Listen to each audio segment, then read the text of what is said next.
ng manunubos, tagapagligtas natin.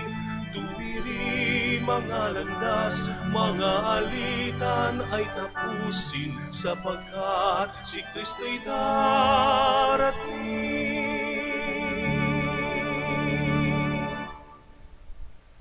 In the name of the Father, and of the Son, and of the Holy Spirit. Amen.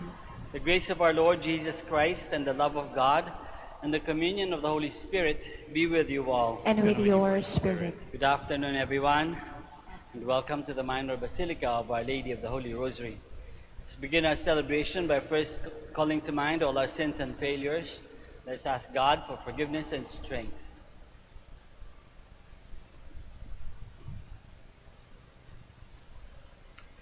You were sent to heal the contrite of heart. Lord, have mercy. Lord, have mercy. You came to call sinners. Christ, have mercy. Christ, have mercy. You are seated at the right hand of the Father to intercede for us. Lord, have mercy. Lord, have mercy. May Almighty God have mercy on us, forgive us our sins, and bring us to everlasting life. Amen. Let us pray. May our prayer of petition rise before you, we pray, O Lord, that with purity unblemished, we, your servants, may come, as we desire, to celebrate the great mystery of the incarnation of your only begotten Son, who lives and reigns with you in the unity of the Holy Spirit, God, forever and ever. Amen. Amen. Please be seated. A reading from the book of the prophet Isaiah.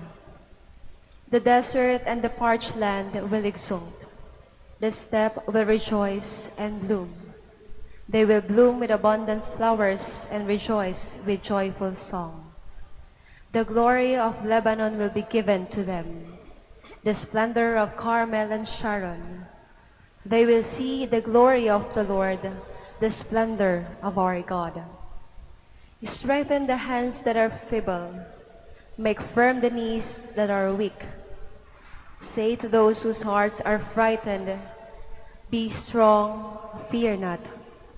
Here is your God, he comes with vindication. With divine recompense, he comes to save you. Then will the eyes of the blind be opened, the ears of the deaf be cleared. Then will the lame leap like a stag, then the tongue of the mute will sing. Streams will burst forth in the desert, and rivers in the steppe.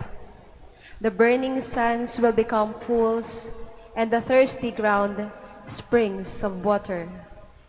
The abode where jackals lurk will be a marsh for the reed and papyrus. A highway will be there, called the Holy Way.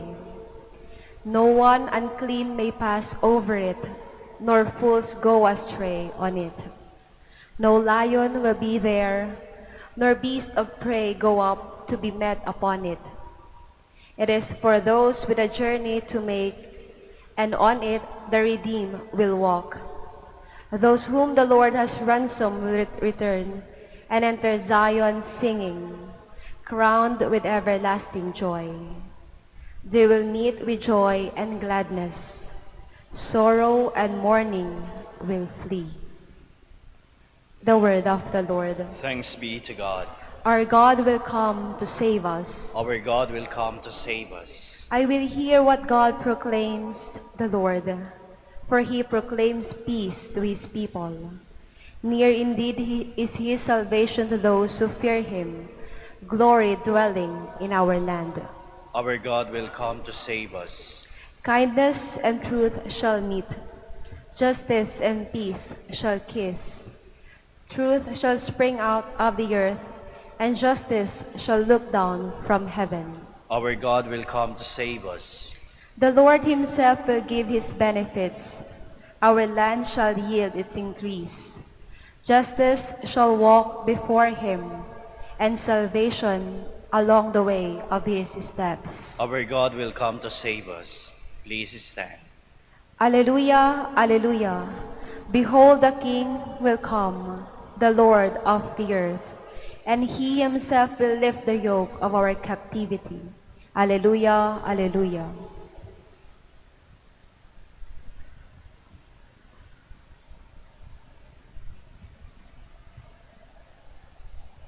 The Lord be with you. And with your spirit. A reading from the Holy Gospel according to Luke. Glory to you, O Lord.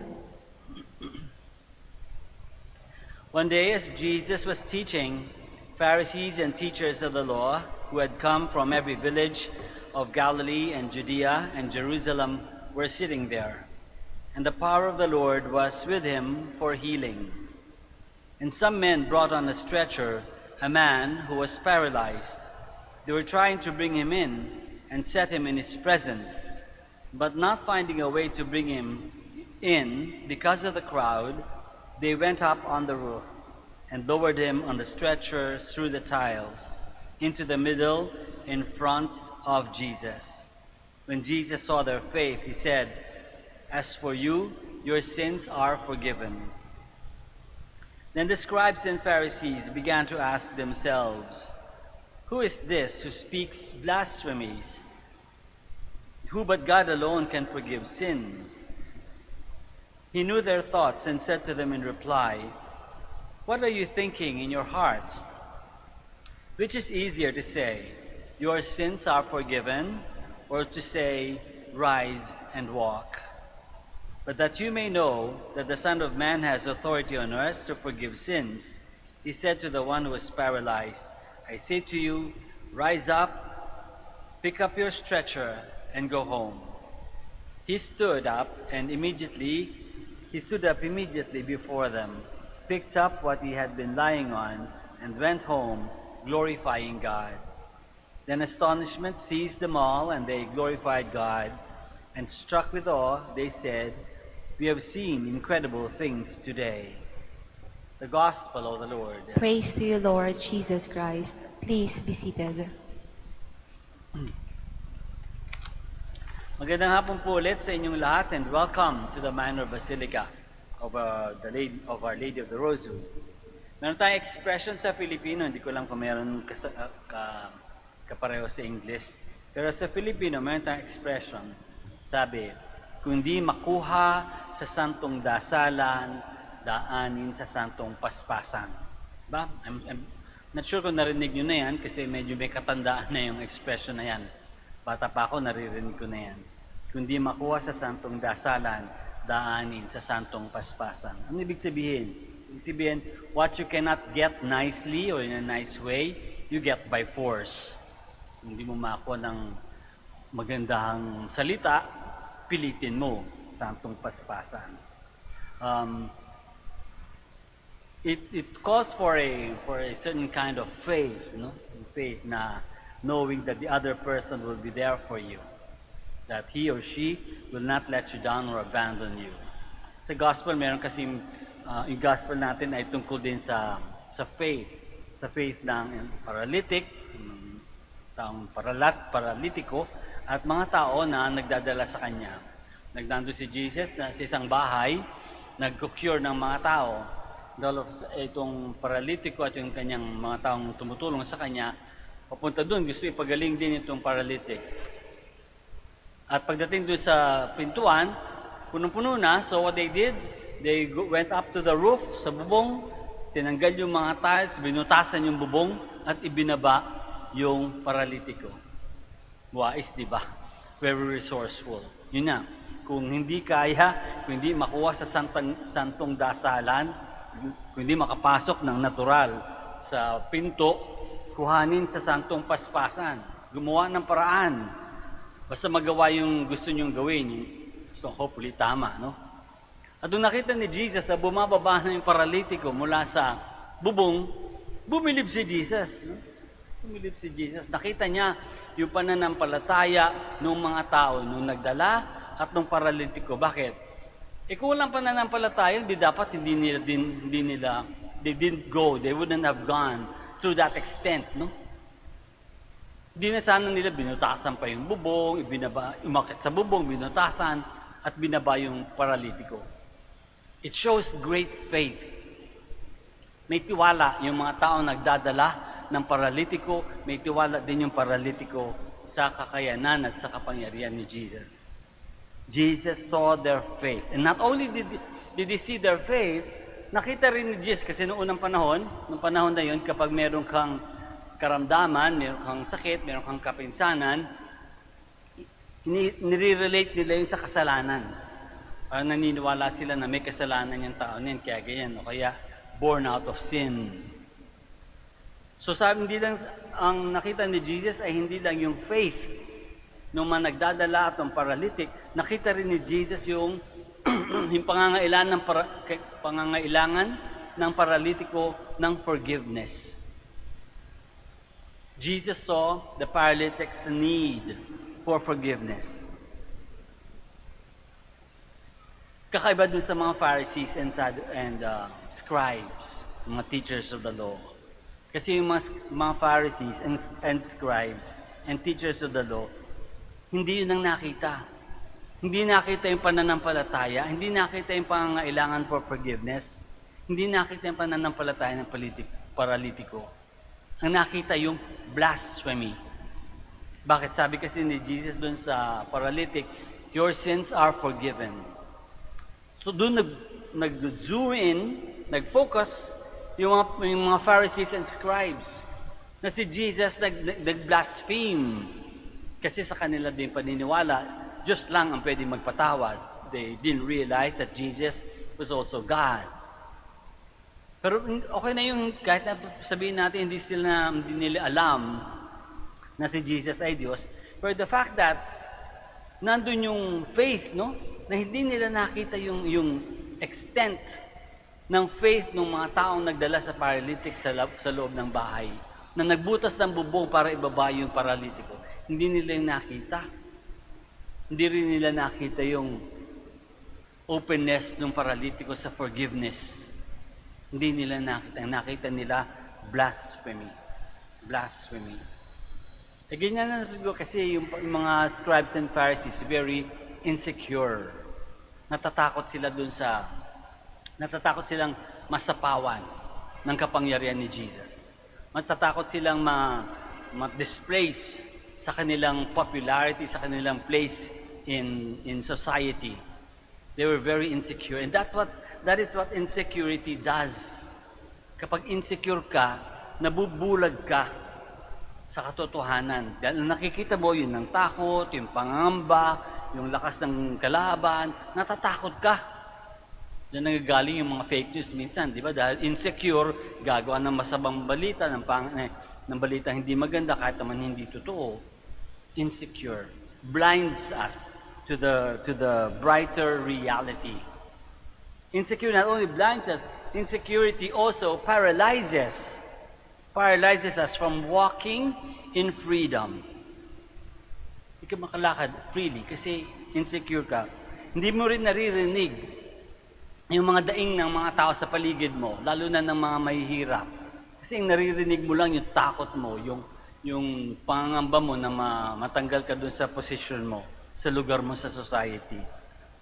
Ang insecurity also makes us mute. Ginagawa tayong pipi to give praise to God and to give glory to God because we don't see what God has given us.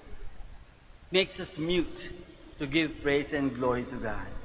At yun yung ginawa ng mga Pharisees and scribes because they were insecure. They didn't see the faith. They didn't see the need for forgiveness. They could not move forward. Hindi sila makausad. Kasi nandun lang sila sa takot na baka matalo sila, matanggal sila ni Jesus sa kanilang posisyon. So, ano yung sinasabi sa atin? Anong lesson na ibinibigay sa atin ng gospel? Marami. Una, sinasabi sa atin to believe. To believe in the love of God. In the loving power of God. The loving and healing power of God. To believe in the love of God. Isa yun. Pero ang kakambal nun, not only to believe in the love of God, but to be the expression of the love of God to others. Tayo ang magiging daan para ang ibang tao makita din at makilala, ma-encounter ang pagmamahal ng Diyos. So tayo rin dapat magmamahal katulad ng Diyos. Not only to believe in the love of God, but to be the love of God, to live in the love of God, to live the love of God. Kinakailangan din, isa pang pwedeng matutunan is that to trust in the mercy and the forgiveness of God. Sabi ni Jesus dun sa paralytic, your sins are forgiven. God is very merciful. Beyond our imagination. Kahit anong kasalanan, papatawarin ni Diyos kung talaga tayong sincerely na humihingi ng tawad at nagsasabing magbabago tayo ng buhay. God is infinitely merciful. So we need to trust that. Pangalawa, but not only do we trust in God's mercy, we too should be the mercy of God. So tayo rin magpapatawad at hihingi ng tawad kung tayo may kasalanan.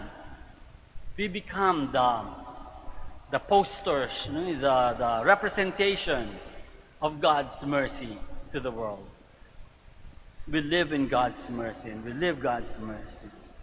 At pangatlo, sabi ni Jesus dun sa paralytic, rise and pick up your stretcher and go home. Ano ibig sabihin para sa atin?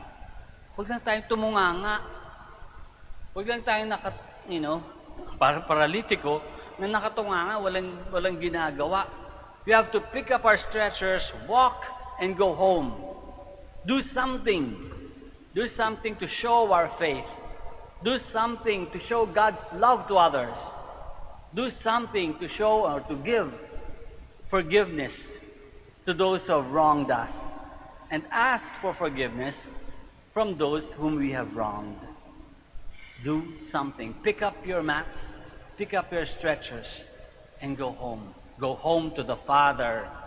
Go home to God, where love reigns, where forgiveness reigns. Hingin natin tulong ng mahal na Birin. Sana matupad natin yung mga lesson na binibigay sa atin. Loving God and being God's love to others.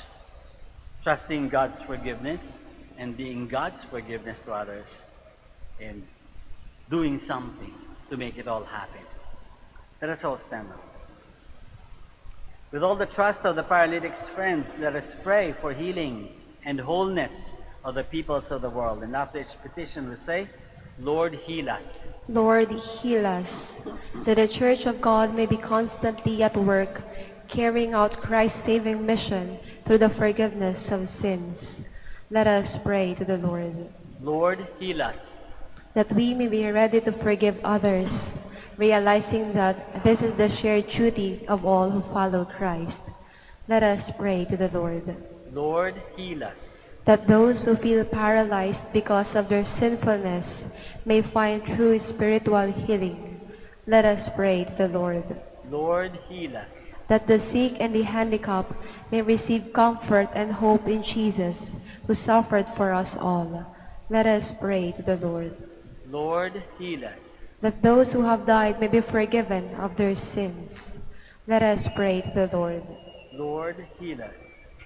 Let us pray for our own personal intentions and for the special intentions of this Mass.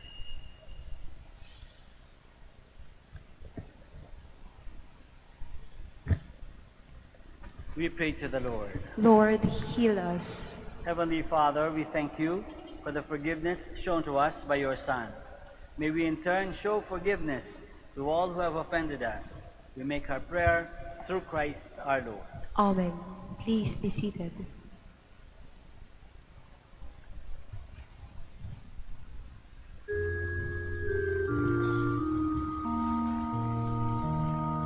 Panginoon, aming handog ang tinapay at alak-alay ng bayang umaasa sa pagdating mo. Gayon din aming hinahanda ang aming puso upang dito'y manahan ka sa pagdating mo.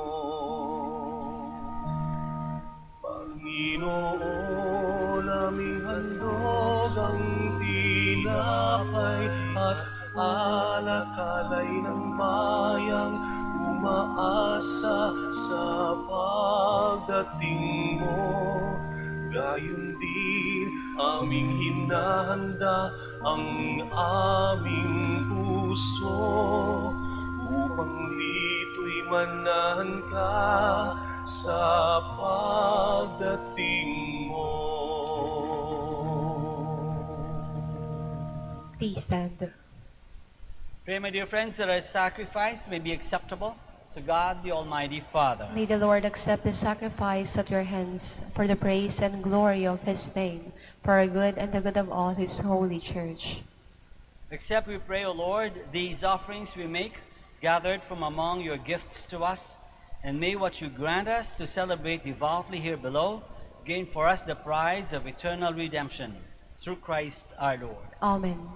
The Lord be with you. And with your spirit, Lift up your hearts. we lift them up to the Lord. Let us give thanks to the Lord our God. It is right and just. It is truly right and just, our duty and our salvation, always and everywhere to give you thanks, Lord, Holy Father, Almighty and eternal God, through Christ our Lord. For he assumed at his first coming the lowliness of human flesh, and so fulfilled the design you formed long ago, and opened for us the way to eternal salvation, that when he comes again in glory and majesty, and all is at last made manifest, we who watch for that day may inherit the great promise in which now we dare to hope. And so with angels and archangels, with thrones and dominions, and with all the hosts and powers of heaven, we sing the hymn of your glory, as without end we acclaim.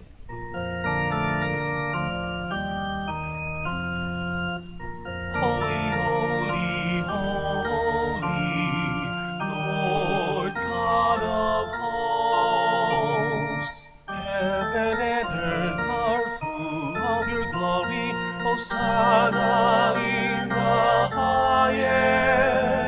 Blessed is he who comes in the name of the Lord. Hosanna, Hosanna in the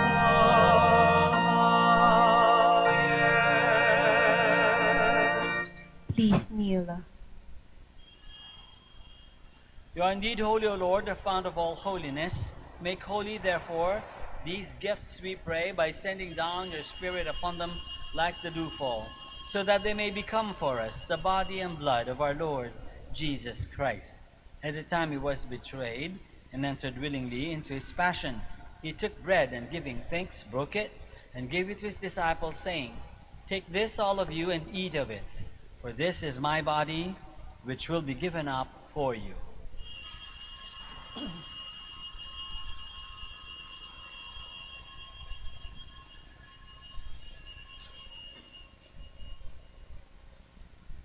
In a similar way, when supper was ended, he took the chalice, and once more, giving thanks, he gave it to his disciples, saying, "Take this, all of you, and drink from it, for this is the chalice of my blood, the blood of the new and eternal covenant, which will be poured out for you and for many, for the forgiveness of sins. Do this in memory of me."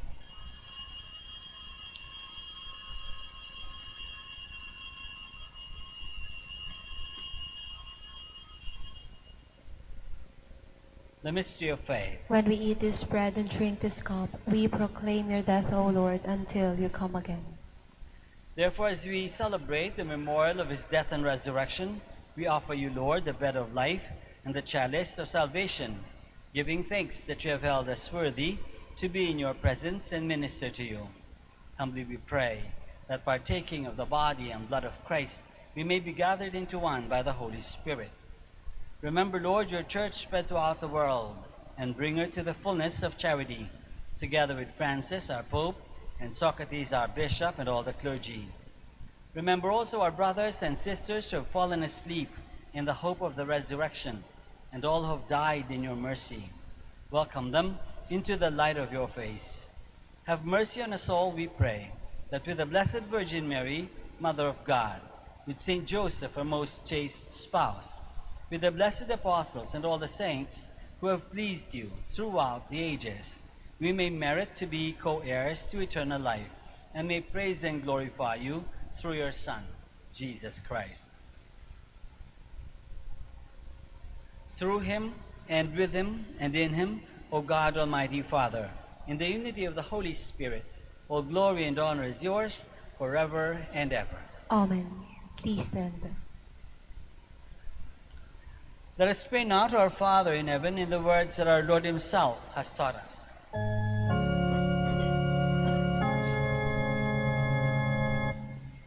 Amin. Wala katawan, nagalangso, naratno, unsakit si kami, panarian mo, ulo ay linawang diyakali. Ulong at awan sa ikanan ninagaw-agaw, idermot si kami nabuhaya. Tanpahan mo'y kasalanan mi, ulong na panamaan diri, kasalanay nan kasalanan, at si kami nanag mo kami, iteretuso, ilaban mo kami, maukas.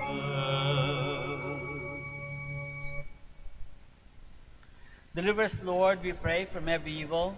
Graciously grant peace in our days, that by the help of your mercy we may be always free from sin and safe from all distress, as we await the blessed hope and the coming of our Savior, Jesus Christ. For the kingdom, the power, and the glory are yours, now and forever. Lord Jesus Christ, who said to your apostles, "Peace I leave you, my peace I give you," look not on our sins, but on the faith of your church, and graciously grant her peace and unity in accordance with your will, who live and reign forever and ever. Amen. The peace of the Lord be with you always. And with your spirit. Let us offer each other the sign of peace.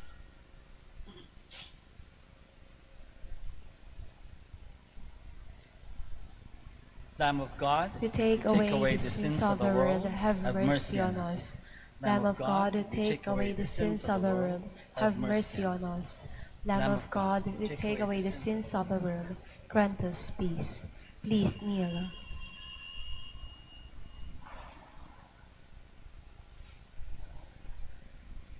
This is Jesus, the Lamb of God, who takes away the sins of the world. Happy are we who are called to this banquet. Lord, I am not worthy that you should enter under my roof, but only say the word, and my soul shall be healed.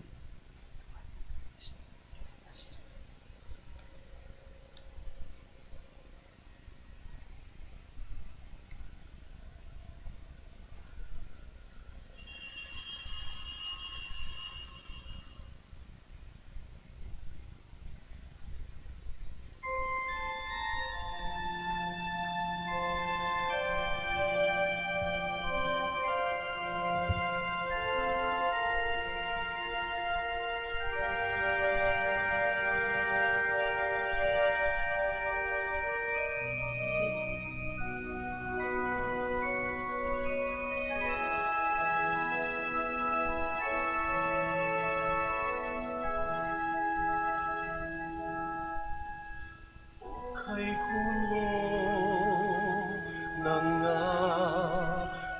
mundo,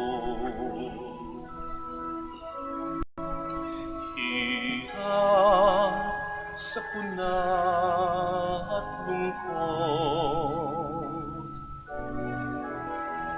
kaya't sama-sama tayong manalangin dahil darating na ang Pasko.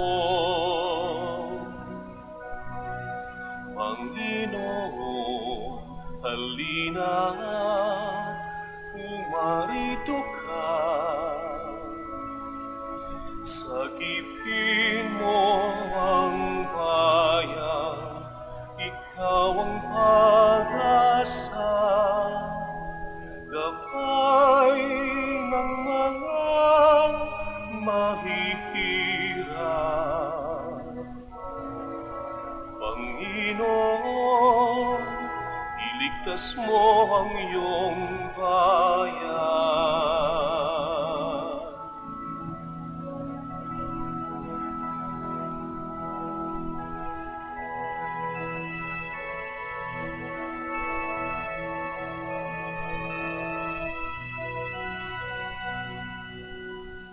Di ba't kay saya dapat ng Pasko? Kung bawat pamilya ay buo, kaya idalangin natin ang bawat tahanan bago sumapit ang Pasko.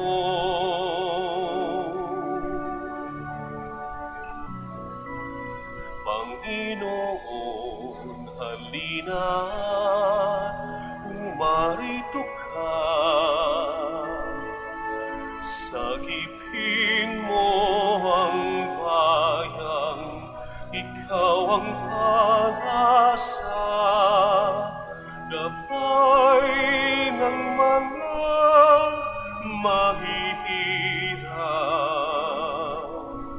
Panginoon, iligtas mo ang iyong bayan.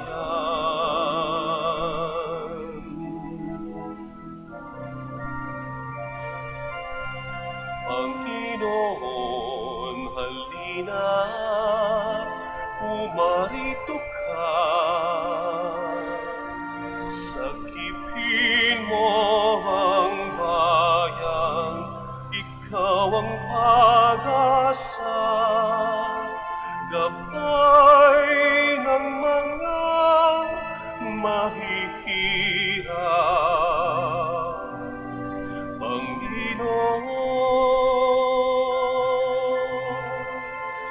iligtas mo ang iyong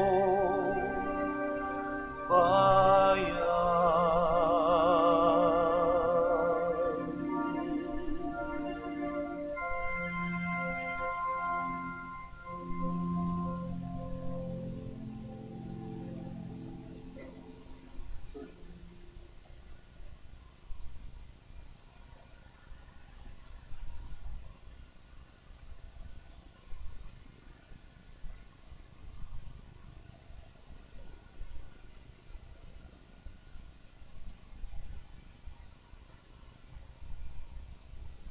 Please all kneel for the prayer for the elections.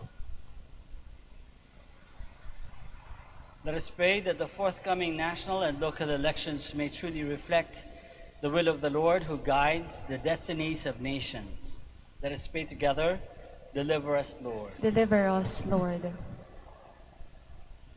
From coercion, intimidation, violence, and terrorism. Deliver us, Lord. From dishonesty, lies, and all distortion of truth. Deliver us, Lord. From bribery, graft, and all conspiracy for fraud. Deliver us, Lord. From gullibility to the deceptive and blindness of perspective. Deliver us, Lord. From threats, intimidation, and perverse language. Deliver us, Lord. Let us pray together. Hear us, Lord. Hear us, Lord, that conscience may always be our ultimate norm. Hear us, Lord. That the common good may always be our highest goal. Hear us, Lord. That human dignity may be respected all the time. Hear us, Lord. That the poor and the weak may always have the priority. Hear us, Lord. That care for creation may never be ignored. Hear us, Lord. That solidarity may guide the path of peace and development. Hear us, Lord. That genuine fear of God and love of neighbors may guide those who seek public office. Hear us, Lord. Let us pray. Shepherd of souls and Savior of the nations, politics is your gift to us, a call to serve others and grow in holiness. Guide our politics as we guide our lives. May our political engagement for voters and candidates bring glory to your loving name and help us grow in holiness forever and ever. Amen. Please stand.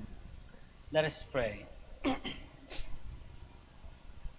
May these mysteries, O Lord, in which we have participated, profit us, we pray, for even now, as we walk amid passing things, you teach us by them to love the things of heaven and hold fast to what endures. Through Christ our Lord. Amen. Maraming salamat po sa inyong lahat sa pakikisa sa Santa Misa. Sana po ay sabay-sabay tayong magdasal araw-araw para sa ikabubuti ng ating darating na eleksyon, para sana maging malinis, maayos, at smooth, at sana ang mahalal natin ay yung taong karapat-dapat para sa posisyon o makakagawa ng mabuti para sa ating bayan. The Lord be with you. And with your spirit. May Almighty God bless you all, the Father, and the Son, and the Holy Spirit. Amen. Mass is ended. We go in the peace and the love of Christ. Thanks be to God. We now pray for the sick and for bless your religious articles. Our help us in the name of the Lord. Who made heaven and earth. God, our Almighty Father, by your blessing, you give us strength and support in our frailty. Turn with kindness toward our sick brothers and sisters. Free them from all illness and restore them to good health through the intercession of Our Lady of the Rosary of Manaoag, so that in the sure knowledge of your goodness, they will gratefully bless your holy name. We ask this through Christ our Lord. Amen. In memory of the mysteries of the life, death, and resurrection of our Lord Jesus Christ, and to the honor and glory of the Blessed Virgin Mary, Mother of Christ, the Mother of the Church, Our Lady of the Rosary. May all these articles be blessed and those who use them made holy as they fulfill the will of God according to the example of the Blessed Mother, in the name of the Father, and of the Son, and of the Holy Spirit. Amen. Amen.